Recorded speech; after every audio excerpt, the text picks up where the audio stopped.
Baik, Assalamualaikum warahmatullahi wabarakatuh. Selamat pagi, Shalom, Om Swastiastu, Namo Buddhaya, Salam Kebajikan. Sebelumnya yang saya hormati Bu Eka Septiarini selaku dosen pengampu mata kuliah manajemen pemasaran, serta teman-teman sekalian yang saya banggakan.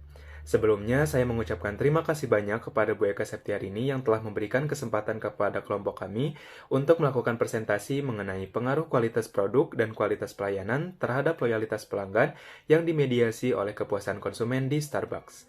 Sebelumnya, izin memperkenalkan diri, nama saya Firmansyah dengan NIM 197, kemudian ada rekan saya Dian Azani dengan NIM 196, kemudian Vina Febrianti dengan NIM 211, Yuanita Sadidah dengan NIM 219, Destiara Habibah dengan NIM 237, kemudian ada Muhammad Arifin Rais dengan NIM 243. Baik, untuk mempersingkat waktu, mari kita mulai saja kepada presentasinya yang akan dipaparkan oleh Muhammad. Kali ini saya akan menjelaskan tentang latar belakang Starbucks Coffee. Latar belakang Starbucks Coffee adalah salah satu perusahaan kopi yang bergerak di jaringan kedai kopi yang berasal dari Amerika Serikat yang saat ini sedang berkembang hampir di seluruh dunia termasuk di Indonesia. Meski diakui sebagai merek papan atas, namun masih terdapat tantangan dalam mengatasi faktor-faktor yang dapat mempengaruhi keputusan pembelian konsumen, seperti kualitas produk dan citra merek. Oleh karena itu, penelitian ini bertujuan untuk mengetahui lebih mendalam bagaimana faktor-faktor tersebut mempengaruhi keputusan pembelian konsumen produk Starbucks di Kota Cimahi dan Bandung. Oleh karena itu, judul penelitian ini adalah pengaruh kualitas produk dan kualitas layanan terhadap loyalitas pelanggan yang dimediasi oleh kepuasan pelanggan di Starbucks. Dapat dilihat dari tabel di samping saya, ada 18 orang melakukan pembelian 1 kali dalam 1 tahun dan 8 orang melakukan pembelian ulang 2 kali dalam 1 tahun. Dan juga ada 25 orang melakukan pembelian ulang lebih dari 3 kali dalam 1 tahun. Dari tabel tersebut ada 16 orang melakukan kunjungan 1 kali dalam satu tahun dan ada 6 orang melakukan kunjungan ulang sebanyak 2 kali dalam 1 tahun. Dan juga ada 22 orang melakukan kunjungan ulang lebih dari 3 kali dalam 1 tahun. Saya akan membacakan karakteristik sampel. Yang pertama, ada jenis kelamin laki-laki 14 orang dengan presentase 27,5%, perempuan 37 orang dengan presentase 72,5%. Yang kedua, ada usia 17 tahun 2 orang dengan presentase 4%, usia 18 tahun 5 orang dan presentase 10%, usia 19 tahun 20 orang dengan presentase 39%, usia 20 tahun 11 orang dengan presentase 22%, usia 21 tahun 5 orang dengan presentase 10%, usia 22 tahun 2 orang dengan presentase 4%, usia 23 tahun 1 orang dengan presentase 2%, usia 24 tahun 1 orang dengan presentase 2%, 25 tahun 3 orang dengan presentase 6%, 30 tahun 1 orang dengan presentase 2%. Selanjutnya ada domisili di Cimahi 32 orang dengan persentase 63%, domisili di Bandung 19 orang 37%.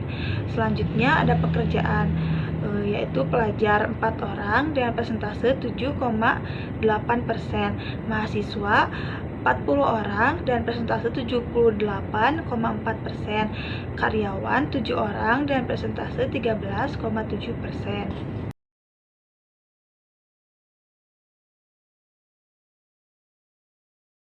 Selanjutnya ada identifikasi masalah. Berdasarkan uraian latar belakang, dari adanya aksi pemboikotan ini memberikan dampak pada perusahaan Starbucks yaitu menurunnya kapitalisasi pada pasar Starbucks. Dari permasalahan ini memicu sebuah pertanyaan yang penting tentang bagaimana pengaruh kualitas produk dan kualitas layanan terhadap loyalitas pelanggan yang dimediasi oleh kepuasan pelanggan di Starbucks. Selanjutnya ada tujuan, mengetahui pengaruh kualitas produk dan kualitas layanan terhadap loyalitas pelanggan yang dimediasi oleh kepuasan pelanggan di Starbucks. Selanjutnya ada hipotesis. H1, kualitas produk berpengaruh signifikan terhadap kepuasan pelanggan. H2, kualitas layanan berpengaruh signifikan terhadap kepuasan pelanggan. H3, kepuasan pelanggan tidak berpengaruh signifikan terhadap loyalitas. H4, kepuasan pelanggan memediasi kualitas produk dan kualitas layanan terhadap loyalitas konsumen. Selanjutnya, metodologi. Pendekatan kuantitatif melalui survei dengan kuesioner terstruktur. Konsumen Starbucks di Kota Cimahi dan Bandung sebagai populasi dengan sampel yang direpresentasikan secara proporsional.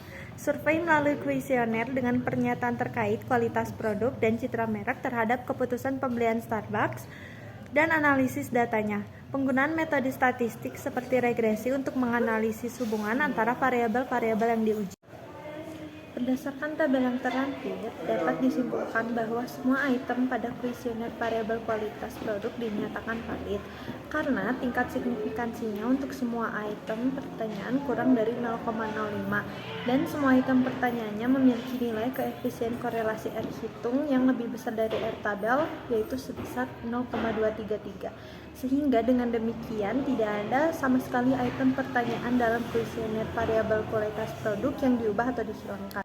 Selanjutnya, berdasarkan tabel yang terlampir, dapat disimpulkan bahwa semua item pada kuesioner variabel kualitas pelayanan dinyatakan valid karena semua item pertanyaan kurang dari 0,05 dan semua item pertanyaan memiliki nilai koefisien korelasi R hitung yang lebih besar dari R tabel sebesar 0,233.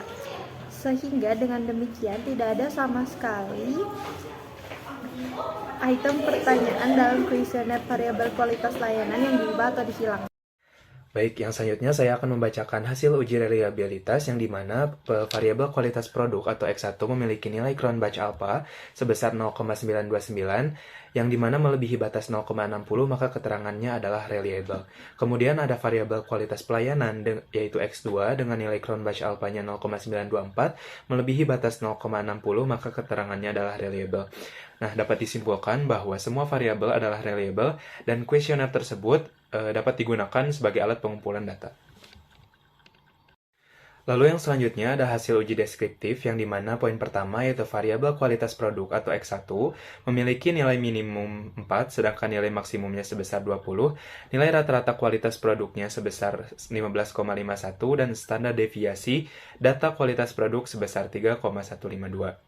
Kemudian yang kedua yaitu variabel kualitas pelayanan yaitu X2 memiliki nilai minimum 5 sedangkan nilai maksimumnya sebesar 25, nilai rata-rata dari kualitas pelayanan yaitu 19,45 dan standar deviasi data kualitas pelayanan sebesar 3,662.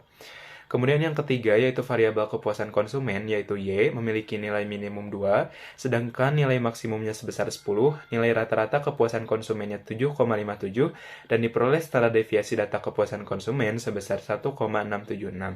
Dan yang terakhir yaitu variabel loyalitas konsumen atau Z memiliki nilai minimum 4, sedangkan nilai maksimumnya 20, nilai rata-rata dari loyalitas konsumen 13,08 dengan standar deviasi data loyalitas konsumen sebesar 3,862. Kemudian yang selanjutnya ada hasil pengujian jalur hubungan antar variabel diperoleh data nilai R-square sebesar 0,730 yang memiliki arti bahwa sumbangan pengaruh variabel kualitas produk atau X1, variabel kualitas pelayanan atau X2 terhadap variabel kepuasan konsumen atau Y memberikan kontribusi sebesar 73% dan sisanya yaitu 27% dipengaruhi oleh variabel lain yang tidak dimasukkan ke dalam penelitian. Saya akan melanjutkan mengenai tabel koefisien uji jalur model 1.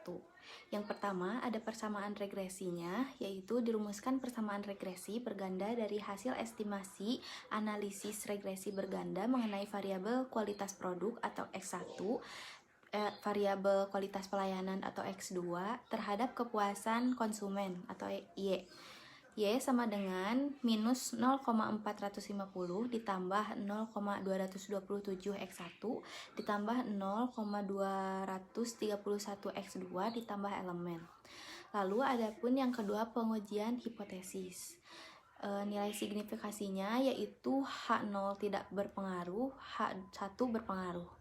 Lalu probabilitas lebih kecil dari 0,05 maka H0 ditolak dan H1-nya diterima. Sedangkan jika probabilitas lebih besar dari 0,5 maka H0 diterima dan H1 ditolak. Lalu adapun nilai T yaitu T hitung jika lebih besar dari T tabel maka H0 ditolak. Dan apabila T hitung lebih kecil dari T tabel maka H0 diterima. Berdasarkan tabel tersebut dapat dijelaskan sebagai berikut, yaitu yang pertama koefisien regresi variabel kualitas produk atau X1 positif sebesar 0,227. Dengan ini dapat diketahui bahwa hubungannya bersifat searah antara kualitas produk atau X1 dengan kepuasan konsumen atau Y. Lalu yang kedua ada koefisien regresi variabel kualitas produk atau X1 positif sebesar 0,231. Dengan ini dapat diketahui bahwa hubungannya bersifat searah antara kualitas pelayanan atau X2 dengan kepuasan konsumen atau Y. Adapun interpretasinya yaitu yang pertama ada variabel kualitas produk atau X1 memperoleh nilai T hitung sebesar 4,179 yang dimana lebih besar dari 0,233 dan nilai signifikansinya yaitu 0,000 lebih kecil dari 0,05 maka H01 ditolak dan H1 diterima. Artinya kualitas produk atau X1 berpengaruh secara signifikan terhadap kepuasan konsumen atau Y. Lalu yang kedua atau B itu variabel kualitas pelayanan atau X2 memperoleh nilai T hitung sebesar 4,952 lebih besar dari 0,233 dan nilai signifikansinya yaitu 0,000 lebih kecil dari 0,05 maka HO2 ditolak dan H1 diterima. Artinya kualitas pelayanan atau X2 berpengaruh secara signifikan terhadap kepuasan konsumen. Selanjutnya ada hasil uji model kedua yaitu diketahui nilai R² yaitu 0,541 maka memiliki arti bahwa sumbangan pengaruh variabel kualitas produk atau X1 variabel kualitas pelayanan atau X2 terhadap variabel loyalitas konsumen atau Z adalah sebesar 54,1% dan sisanya yaitu 45,9% dipengaruhi oleh variabel lain. Ini adalah hasil analisis data koefisien uji jalur hubungan model 2. Yang pertama, diketahui nilai signifikasi variabel kualitas produk atau X1 sebesar 0,003 lebih kecil dari 0,05, maka HO3 ditolak dan H3 diterima. Artinya, variabel kualitas produk atau X1 berpengaruh secara signifikan terhadap loyalitas konsumen atau Z. Yang kedua, yaitu diketahui nilai signifikansi variabel kualitas pelayanan atau X2 yaitu sebesar 0,844 lebih besar dari 0,05. Maka HO4 diterima dan H4 ditolak. Artinya, variabel kualitas pelayanan atau X2 tidak berpengaruh secara signifikan terhadap loyalitas konsumen atau Z. Lalu yang terakhir, diketahui nilai signifikansi variabel kepuasan konsumen atau Y sebesar 0,105 lebih besar dari 0,05 maka HO5 diterima dan H5 ditolak. Artinya variabel kepuasan konsumen atau Y tidak berpengaruh secara signifikan terhadap loyalitas konsumen atau Z. Lalu adapun interpretasinya yaitu yang pertama, pengaruh kualitas produk melalui kepuasan pelanggan terhadap loyalitas konsumen. Diketahui pengaruh langsung yang diberikan sebesar 0,492 dan pengaruh tidak langsung merupakan hasil perkalian antara nilai beta atau kualitas produk terhadap kepuasan konsumen dengan nilai beta atau kepuasan pelanggan terhadap loyalitas konsumen, yaitu sebesar 0,492 dikali 0,314 sama dengan 0,154 maka memiliki arti bahwa pengaruh tidak langsung lebih kecil dibandingkan dengan pengaruh langsung. Maka berkesimpulan bahwa secara tidak langsung, kualitas produk melalui kepuasan pelanggan tidak berpengaruh secara signifikan terhadap loyalitas konsumen. Maka artinya HO3 diterima dan H3 ditolak. Lalu yang kedua, pengaruh kualitas pelayanan melalui kepuasan pelanggan terhadap loyalitas konsumen. Diketahui pengaruh langsung yang diberikan sebesar negatif 0,033 dan pengaruh tidak langsung merupakan hasil perkalian antara nilai beta kualitas produk terhadap kepuasan konsumen dengan nilai beta kepuasan pelanggan terhadap loyalitas konsumen, yaitu sebesar negatif 0,033 dikali 0,314 sama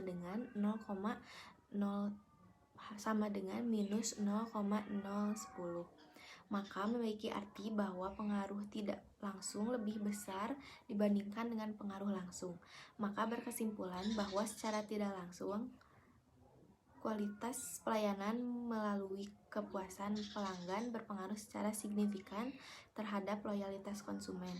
Maka artinya HO4 ditolak dan H4 diterima. Selanjutnya akan dilanjutkan oleh Tina. Saya akan menjelaskan tentang model empiris. Yang pertama itu ada variabel kualitas produk atau disebut juga X1, itu berpengaruh secara signifikan dengan nilai signifikannya 0,000 terhadap kepuasan pelanggan. Yang kedua itu ada variabel kualitas pelayanan atau disebut juga X2, itu berpengaruh secara signifikan dengan signifikannya 0,000 terhadap variabel kepuasan pelanggan. Lalu di sini juga ada variabel kepuasan konsumen atau disebut dengan Y, itu tidak berpengaruh secara signifikan terhadap kualitas konsumen. Lalu di sini juga ada kualitas produk melalui kualitas pelanggan, ini tidak berpengaruh secara signifikan terhadap loyalitas konsumen. Lalu ada kualitas pelayanan melalui kepuasan pelanggan, itu berpengaruh secara signifikan terhadap loyalitas pelanggan.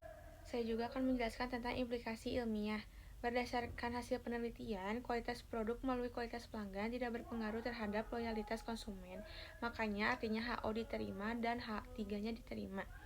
Sementara itu, untuk kualitas pelayanan melalui kepuasan pelanggan itu berpengaruh secara signifikan terhadap loyalitas dengan konsumen, maka artinya HO4 ditolak dan H4-nya diterima.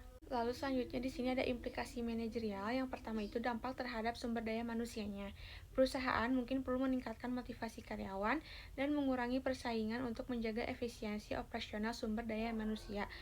Dan yang kedua itu ada dampak terhadap pelanggan. Perusahaan juga perlu memikirkan bagaimana cara meningkatkan kualitas produk dan layanan serta meningkatkan jumlah pelanggan untuk mempertahankan posisinya di pasar. Lalu yang ketiga ada dampak terhadap struktur organisasi.